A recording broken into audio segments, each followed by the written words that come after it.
Good afternoon students, welcome to our online classes. Children education চ্যানেলে তোমাদেরকে welcome.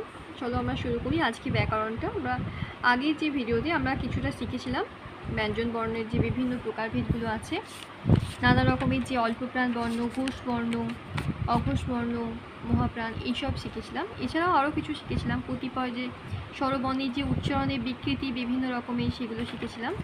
আজকে আমরা এর পরের অংশটা শিখব। চলো তাহলে শুরু করি। দেখো, স্বরবর্ণে যেরকম কিছু উচ্চারণে বিকৃতি হয়, যেমন আমি তোমাদেরকে আগের ভিডিওতে দেখিয়েছিলাম অকারের উচ্চারণ, তারপর আকারের যেটা কিছু ব্যতিক্রম উচ্চারণ, যেমন ধরো অকার আমরা বলি ফল, ফল, জল, এগুলোকে তো আমরা উচ্চারণ করি সহজভাবে, কিন্তু বিকৃত উচ্চারণ আমরা যেমন করি গরু।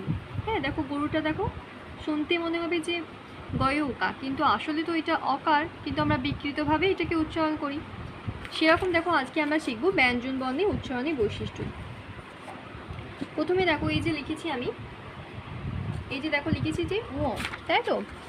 দেখো এর প্রকৃত উচ্চারণ যেরকম, আজকাল কিন্তু উচ্চারণটা, এর প্রকৃত উচ্চারণ ও, কিন্তু আমরা উচ্চারণ করি অনেকটা কিসের মতো বলো? অনুস্বারের মতো উচ্চারণ করি, অনুস্বারের মতো উচ্চারণ করি। যেমন দেখো এই যে অনুসারের মতো উচ্চারণ, দেখো আমি তোমাদের একটা উদাহরণ দিয়ে দেখাচ্ছি যে রং। এই যে রং শব্দটা দেখো বানানটা তো এইটা, কিন্তু তোমরা যখন উচ্চারণ করবে দেখো উচ্চারণটা তুমি করলেই মনে হবে উচ্চারণটা আমরা যেন অনুসারের মতো করছি। আচ্ছা দেখো, যেরকম এই যে উচ্চারণটা আমি তোমাদেরকে বললাম রং, এটাকে আমরা উচ্চারণ করি রং। তারপর দেখো এই যে বাঙালি শব্দটা, এটাকেও আমরা এমনভাবে উচ্চারণ করি যেন আমরা উচ্চারণটা যখন করি তখন ঠিক অনুসারের মতো হয়। কিন্তু এদের যদি প্রকৃত উচ্চারণ তোমরা দেখে থাকো তাহলে এটা কিন্তু ও দিয়ে লিখতে হয় স্পেলিংটা, ঠিক আছে? তারপর দেখো ইয়ের কিছু আছে উচ্চারণ, ঠিক আছে? ইয়ের উচ্চারণটা দেখো নয়ের মতো হয়, নয়ের মতো হয়। কিসের মতো বললাম? নয়ের মতো, ঠিক আছে? যেমন দেখো সঞ্চয়, হ্যাঁ, সঞ্চয় বানানটা আমি যদি লিখি স্পেলিং করে তাহলে তো আমি লিখবো এইটা সঞ্চয় বানান, কিন্তু আমরা উচ্চারণ করি দেখো এরকম সঞ্চয়, ঠিক আছে? আমরা এইভাবে উচ্চারণ করি, দেখো আমরা উচ্চারণটা করি সঞ্চয়ের মতো। তারপরে দেখো ডয় শূন্যরো আর ধয় শূন্যরো, এগুলো প্রকৃতপক্ষে ড এবং ধ, ঠিক আছে? বা শব্দের মাঝখানে ও শেষে থাকলে সেখানে কিন্তু ডয় শূন্যরো আর ধয় শূন্যরো হয়ে যায়। যেমন দেখো আমি একটা এক্সাম্পল লিখছি, দেখো এইটাকে আমরা দেখো উচ্চারণ করি গারো, এইটা উচ্চারণ করি, ঠিক আছে? ধয় শূন্যরো হয়ে গেল।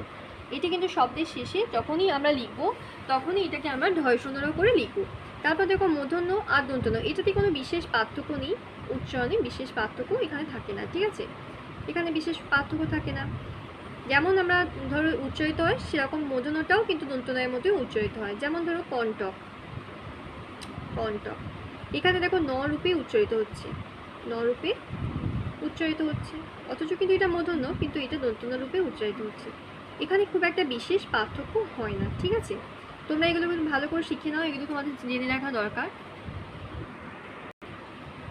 দেখো এখানে আমি তোমাদেরকে একটু দেখালাম, তখন দেখা গেল না। এই দেখো এই যে মূর্ধন্য বলছি, এই যে মূর্ধন্য বা দন্তনয়ের উচ্চারণে কিন্তু বিশেষ খুব একটা পার্থক্য নেই। এই যে আমি লিখছি কণ্টক, এটা দেখো মূর্ধন্য দিয়ে শুরু, কিন্তু উচ্চারিত হচ্ছে নয়ের রূপে, ঠিক আছে? ন রূপে উচ্চারিত হচ্ছে। আচ্ছা দেখো তারপর তোমরা দেখতে পাচ্ছ যে এটা হচ্ছে জ, দু রকম জ, এখানেও কিন্তু বিশেষ খুব একটা, এই দেখো এই অন্তস্থ জয়ের উচ্চারণটা কিন্তু, এর উচ্চারণটা কিসের মতো হয়? এর উচ্চারণটা কিন্তু জয়ের মতো হয়, ঠিক আছে? বর্গীয় জয়ের মতো হয়, এই জয়ের মতো হয়। যেমন দেখো আমি তোমাদেরকে যদি একটা উদাহরণ দিয়ে দেখাই, তাহলে ধরো আমি যদি লিখি এখানে যুদ্ধ, ঠিক আছে? এখানে যুদ্ধ লিখলাম, এইটাকে দেখো আমরা উচ্চারণ যখন করি তখন খানিকটা এরকম শুনতে লাগে যুদ্ধ, ঠিক আছে? তাহলে এটা হয়ে গেল। তারপর দেখো আরও একটা আছে, সেটা হচ্ছে এই যে তালবস্য, মূর্ধন্যস্ব, দন্তস্ব, ঠিক আছে? এটা হচ্ছে ইংরেজি কিসের মতো উচ্চারণ হয় বলো? এটা হচ্ছে ইংরেজি এসএইচ এর মতো উচ্চারণ হয়, ঠিক আছে? এটা তোমরা ভালো করে জেনে রাখো, ইংরেজি এসএইচ এর মতো উচ্চারণ হয়। যেমন দেখো আমরা যদি বলি যে শশা, ঠিক আছে? এটা যদি লিখি তাহলে দেখো এর উচ্চারণটা কিন্তু শুনতে হবে এইরকম, ঠিক আছে? শশা। তারপর ধরো আমি লিখছি সকাল, ধরো এখানে আমি লিখছি সকাল, উচ্চারণটা কীরকম হয়? সকাল, এরকম। এরকম উচ্চারণটা SH এর মতো হয়। তাহলে এইগুলো তোমরা শিখে গেলে। এরপর দেখো আমরা যেটা শিখবো সেটা হচ্ছে বর্ণ ও অক্ষরের পার্থক্য শিখবো। বর্ণ কি আর অক্ষরই বা কি?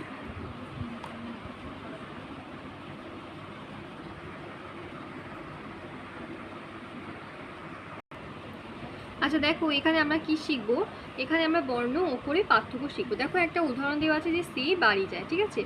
এই উদাহরণটা এটা একটা বাক্য, উপরের এই বাক্য হতে বাড়ি, এই যে শব্দটা আমি পাচ্ছি বাড়ি, এই শব্দটাকে বিশ্লেষণ করলে কি পাওয়া যাবে দেখো, বা যুক্ত রি। দেখো আমি যদি লিখি খাতাতে, ধরো বা রি, এটা ধরো আমি লিখছি বাড়ি, এই শব্দটাকে আমি যদি ভাঙি তাহলে আমি এখানে দুটো শব্দ পাবো, সেটা হচ্ছে বা যুক্ত ধর্ষণরে হস্যি, তাই তো। এই দুটো অক্ষর পেলাম, এই দুটো অক্ষর পেলাম। এবার এই অক্ষরে প্রত্যেকটাতে দেখো দুটো করে বর্ণ আছে। যেমন ধরো এইটাতে কি আছে, ব, ব যুক্ত আ, এটা আছে। তাহলে এটা তো একটা অক্ষর। এবার এখানে এই অক্ষরে দুটো বর্ণ পাচ্ছি আমরা। তাহলে দেখো এইটাতেও আমরা দুটো বর্ণ পাচ্ছি। এখানে কি বর্ণ পাবো দেখো, ডয়সনর যুক্ত ই, ঠিক আছে। ভালো করে দেখো, ডয়সনর যুক্ত ই, এই দুটো বর্ণ পেলাম। তাহলে আমাকে এখান থেকে আমরা কি জানতে পাচ্ছি, এই যে আমি এই দুটো লিখলাম, এই দুটো হচ্ছে, এগুলো কি, এগুলো হচ্ছে বর্ণ, তাই তো। ডয়সনর যুক্ত ই যে লিখেছি দেখো, এই দুটো হচ্ছে বর্ণ, ঠিক আছে, এগুলো বর্ণ। আর অক্ষর কোনটা হবে, অক্ষর হচ্ছে এই যে আমি উপরে এটা লিখেছি, এইটা হচ্ছে অক্ষর, ঠিক আছে, এটা হচ্ছে অক্ষর, এটা হলো অক্ষর। দেখো এটা অক্ষর আর এটাও একটা অক্ষর। তাহলে তোমরা অক্ষর আর বর্ণের মধ্যে পার্থক্যটা দেখে নাও। বর্ণ দুই বা ততোধিক বর্ণ সমষ্টি মিলে একটা অক্ষর তৈরি হয়, আবার দুটো অক্ষর মিলে একটা শব্দ তৈরি হয়, ঠিক আছে। এটা একটা শব্দ হলো, দুটো অক্ষর মিলে একটা শব্দ তৈরি হলো। তাহলে এইভাবে আমরা বিশ্লেষণ করতে পারি।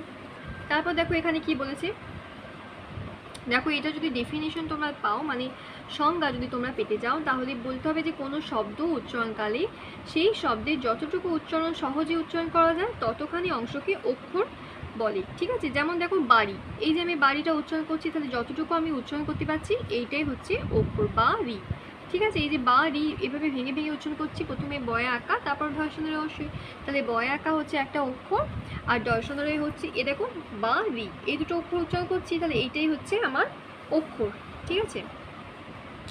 এবার দেখো কিন্তু বর্ণ হচ্ছে ধ্বনির সংকেত চিহ্নকে বোঝায়। এই যে দেখো, এই যে আমি অক্ষরটাকে ভাঙছি, ভেঙে যে এই যে লিখছি, এই যে সংকেত চিহ্ন বোঝাচ্ছি, এটা কি আমরা বলে থাকি, এটাকে আমরা বলে থাকি বর্ণ।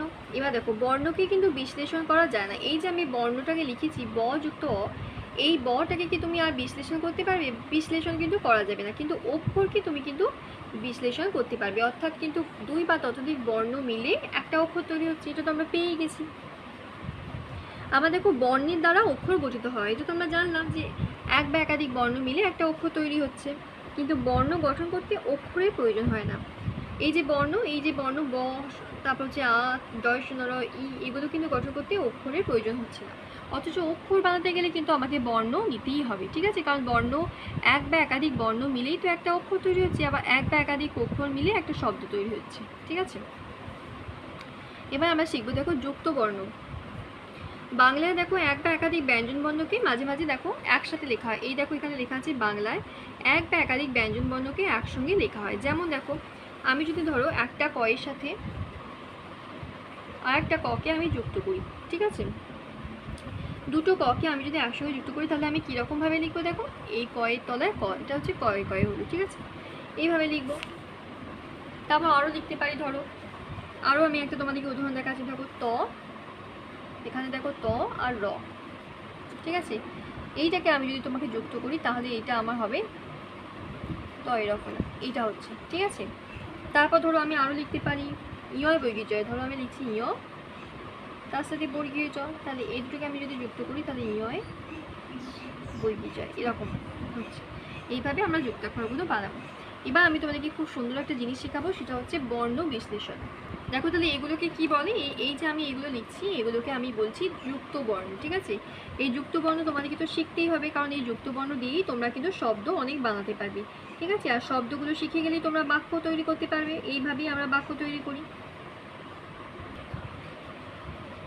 দেখো বর্ণ বিশ্লেষণ হচ্ছে কোনো শব্দের মধ্যে কি কি বর্ণ আছে, যেমন আমরা আগেটাতে দেখলাম যে বাড়ি শব্দটাতে দুটো বর্ণ আছে বা আর যুক্ত রি, ঠিক আছে, তা আলাদা আলাদা করে দেখাবার নামই হচ্ছে বর্ণ বিশ্লেষণ। তোমাদেরকে আমি আরও ভালো করে দেখাচ্ছি। এখানে দেখো দুটো নিয়ম আছে। প্রথম নিয়ম হচ্ছে ব্যঞ্জন বর্ণের সঙ্গে যখন অ ছাড়া অন্য কোনো স্বরবর্ণ যুক্ত থাকে তখন সেগুলোর জন্য আলাদা আলাদা চিহ্ন ব্যবহার করা হয়, ঠিক আছে, অন্য কোনো স্বরবর্ণ থাকলে সেগুলোর জন্য আলাদা চিহ্ন ব্যবহার করা হয়।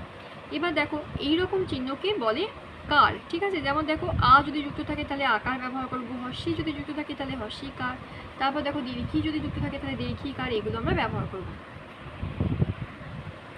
আর যদি দেখো ব্যঞ্জন বর্ণে অযুক্ত থাকে তাহলে সেই ব্যঞ্জন বর্ণটার সাথে হসন্ত দিতে হবে। দেখো যেমন আমি তোমাদেরকে একটা এক্সাম্পল দেখাচ্ছি, ঠিক আছে, উদাহরণ দেখাচ্ছি একটা। দেখো কিশলয়, এই যে কিশলয় শব্দটা আমাকে যদি বর্ণ বিশ্লেষণ করতে বলা হয় তাহলে আমি দেখো প্রথমে এই দেখো ক একটা ব্যঞ্জন বর্ণ, তাহলে আমি নিয়মে কি পড়েছি যে যার সাথে ব্যঞ্জন বর্ণ অ ছাড়া অন্য কোনো স্বরবর্ণ যুক্ত থাকে তাহলে সেটাকে আমরা কার যুগে ভাঙবো। যেমন ক এর সাথে দেখো হর্ষি কার আছে, তাহলে এটাকে আমি ভাঙবো ক, ক এর সাথে আমি একটা হসন্ত দেবো, ক যুক্ত হর্ষিকার, তাহলে হর্ষি, ঠিক আছে। তারপর তার সাথে দেখো তালবস্য, তালবস্যে দেখো কোনো আলাদা কোনো দেখো স্বরবর্ণ যুক্ত নেই, সেই জন্য তালবস্যের সাথে আমি অটাকে যোগ করব, ঠিক আছে, তালবস্য যুক্ত অ। তারপর দেখো ল, এটাতে হর্ষন্ত দেবে, সবেতেই ব্যঞ্জনবর্ণের সাথে দেখো এই যে বলেছি যে হর্ষন্ত দিতে হবে, তাহলে ল যুক্ত অ।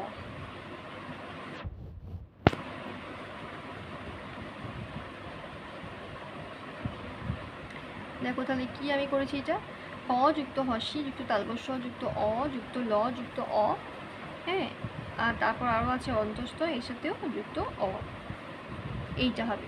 দেখো আমি তোমাদেরকে আর একটা এক্সাম্পল দিয়ে দেখাচ্ছি, সোজা একটা এক্সাম্পল দেখাচ্ছি। দেখো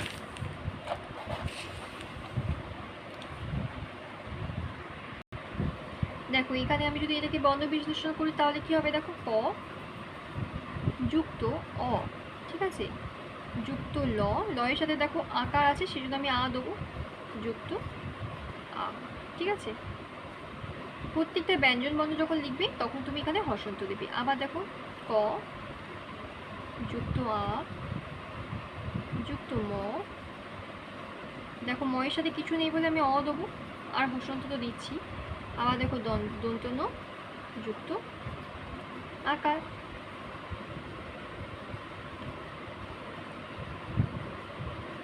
ঠিক আছে। তাহলে এইভাবে তোমরা বর্ণ বিশ্লেষণগুলো করবে, খুব সোজা। তারপর দেখো আর একটা দেখাচ্ছি কমন, এটা তো খুবই সোজা।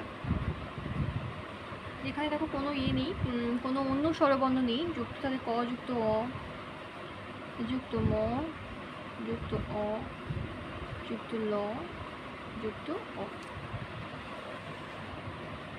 যুক্ত অ, এইভাবে হবে, ঠিক আছে। তাহলে আজকে আমি তোমাদেরকে ইউবি শেখালাম, পরদিন আমি তোমাদেরকে নতুন চ্যাপ্টার শুরু করব, সেটা হচ্ছে শব্দ বাক্য পদ, এই চ্যাপ্টারটা তোমাদেরকে শুরু করবো, ঠিক আছে। আজকে এই অবধি থাক, থ্যাংক ইউ।